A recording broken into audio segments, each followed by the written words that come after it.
बिस्मिल्लाहिर्रहमानिर्रहीम। हर इंसान की चाहत होती है कि वो दुनिया में दौलतमंद बन जाए। मैं आज आपको दौलतमंद बनने का नुस्खा बता रहा हूँ। अगर आप चाहते हैं कि आप दौलतमंद हो जाएं तो अल्लाह ने जो माल आपको दिया है, सबसे पहली बात यह है कि आप उसको रब के रास्ते में ख़र्च करें। जब आप ख़र्च करेंगे, इसका सबसे पहला फ़ायदा ये होगा कि आपका माल पाक हो जाएगा। इसका दूसरा फ़ायदा ये होगा कि आपका माल आफत से महफूज रहेगा।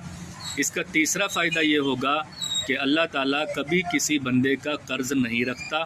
जो बंदा दुनिया में उसके नाम पर ख़र्च करता है, अल्लाह ताला दुनिया में उसको 7 गुना, 27 गुना, 70 गुना और 700 गुना बढ़ाकर वापस कर देता है। इसलिए अगर आप चाहते हैं दौलतमंद हो जाएं तो अपना माल ज़रूर अल्लाह के रास्ते में ख़र्च करें। और इसके बाद इसका चौथा फ़ायदा ये है कि अगर आप रब के रास्ते में माल खर्च करते हैं, क़यामत के दिन जब आप अल्लाह रब्बुल आलमीन के पास जाएंगे, अल्लाह ताला